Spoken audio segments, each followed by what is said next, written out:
ఔజు బిల్లాహి మినష్ షైత్వానిర్ రజీం. బిస్మిల్లాహిర్ రహ్మానిర్ రహీం.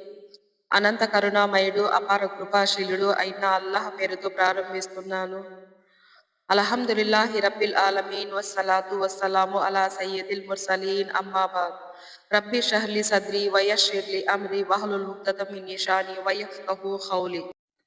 అస్సలాము అలైకుం వరహమతుల్లాహి వబరకాతుహు. ఈరోజు మనం అల్ ఖారియా సూరా యొక్క పూర్తి వివరణ తెలుసుకుందాము.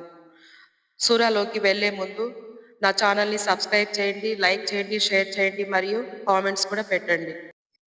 ఖురాన్ షరీఫ్లోని 101వ సూరా అల్ ఖారియా. ఈ సూరా యొక్క అవతరణ మక్కాలో జరిగింది. ఈ సూరాలో మొత్తం 11 ఆయతులు ఉన్నాయి. ఈ సూరా యొక్క అర్థం ప్రళయ దినం అని అర్థం.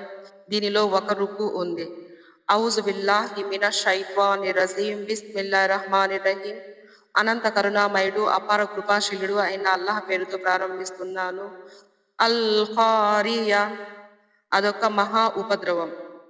మల్ ఖారియా ఏమిటా మహా ఉపద్రవం? వమా అదరాక మల్ ఖారియా ఆ మహా ఉపద్రవం ఏమిటో మీకు తెలుసా? యౌమ యకూనున్ నాసు కల్ ఫరాసిల్ మబ్సూస్. ఆ రోజున మానవులు చెల్లాచెదురైన దీపపు పురుగులు మాదిరిగా అయిపోతారు. వతకూనుల్ జిబాలు కల్ ఐనిల్ మన్ఫూస్. పర్వతాలు తేలికపాటి రంగు ఉండలు మాదిరిగా, దూది ఉండలు మాదిరిగా ఎగిరిపోతాయి. ఫఅమ్మా మన్ సఖూలత్ మవాజీనుహు. ఆ తరువాత ఎవరి త్రాసు పల్లాలు అయితే బరువుగా ఉంటాయో, ఫహువ ఫీ ఇషాతిర్ రాజియా. వారు తమకు ఇష్టమైన స్వర్గపు వనాలలో తిరుగుతూ ఉంటారు. వ అమ్మా మన్ ఖఫ్ఫత్ మవాజీనుహు. ఎవరి త్రాసు పల్లాలైతే తేలికపాటిగా ఉంటాయో, ఫ ఉమ్ముహు హావియా.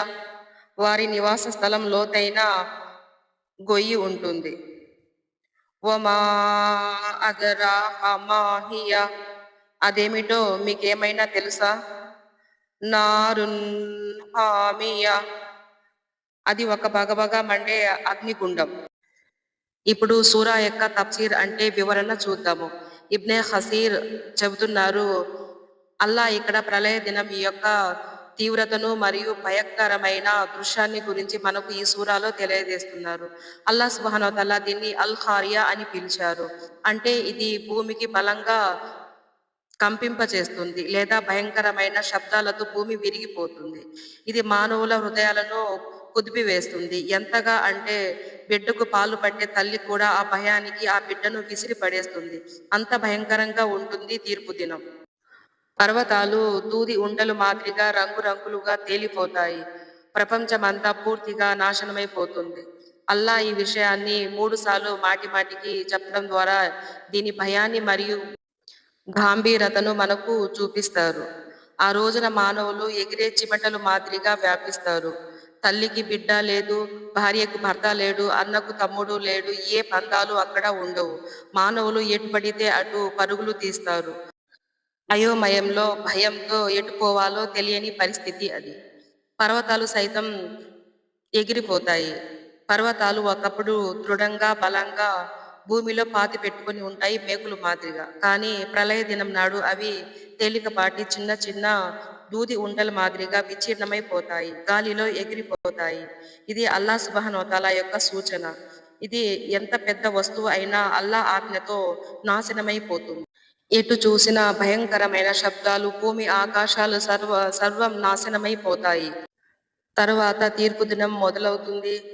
ఎవరి తూకపు పల్లాలు భారంగా ఉంటాయో వారు సంతోషంగా జీవితం గడుపుతారు స్వర్గంలో. అంటే మంచి పనులు ఎక్కువగా చేసిన వారు స్వర్గంలో ప్రవేశిస్తారు. వారు అక్కడ సుఖంగా, ఆనందంగా జీవితాంతం గడుపుతారు.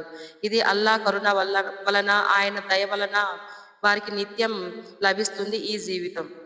ఎవరి తూకపు పల్లాలు తేలికగా ఉంటాయో వారి నివాసం హావియా అవుతుంది. హావియా అంటే ఏమిటో మీకు తెలుసా? ఇది ఒక నరకాగ్ని గుండం. ఇక్కడ హావియా అనేది ఒక నరకాగ్ని పేరు. అది తీవ్రమైన వేడిని, అంతం కాని శిక్షను వేస్తుంది. అంటే వారు నరకంలో శాశ్వతంగా ఉంటారు. ఇబ్నే హసీర్ చెబుతున్నారు, ఈ సూరా ద్వారా అల్లాహ్ సుబ్హానహు వ తఆలా మానవులకు హెచ్చరిస్తున్నారు.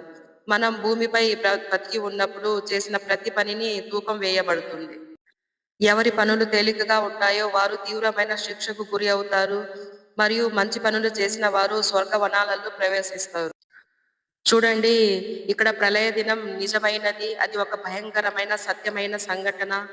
అల్లాహ్ సుబ్హానహు వ తఆలా మనం చేసిన ప్రతి పనిని లెక్కిస్తాడు. మనం జాగ్రత్తగా మంచి పనులు చేస్తూ జీవితం గడపాలి.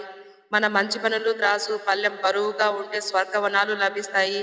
లేదా మనం చేసిన పనుల యొక్క త్రాసు పళ్ళాలు తేలికగా ఉంటే నరక శిక్షలు ఉన్నాయని అల్లాహ్ సుబ్హానహు వ తఆలా హెచ్చరిస్తూ ఉన్నాడు. అల్లాహ్ సుబ్హానహు వ తఆలా ఖురాన్ షరీఫ్‌లో మమ్మల్ని మాటి మాటికి హెచ్చరిస్తూనే ఉన్నారు.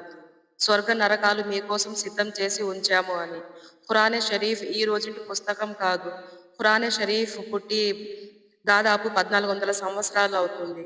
కానీ ఖురాన్ షరీఫ్‌పై సరైన అవగాహన లేక, అర్థం చేసుకునే పద్ధతి లేక ఇన్ని రోజులు కష్టపడేవారము. కానీ ఇప్పుడు ఖురాన్ షరీఫ్ యొక్క అనువాదం ప్రతి ఒక్క లాంగ్వేజ్‌లోనూ ఉంది. అల్లాహ్ సుబ్హానహు వ తఆలా ఈ ఖురాన్ షరీఫ్‌ని అర్థవంతంగా చదివే హిదాయత్ అంటే సన్మార్గం నాకు మరియు మీకు ఇవ్వుగాక. మరియు మంచి పనులు, మంచి కార్యాలు చేసి హావియా అనే నరకాగ్ని నుంచి కాపాడుగాక. ఆమీన్. యా రబ్బుల్ ఆలమీన్. అస్సలాము అలైకుం వరహ్మతుల్లాహి వబరకాతుహు.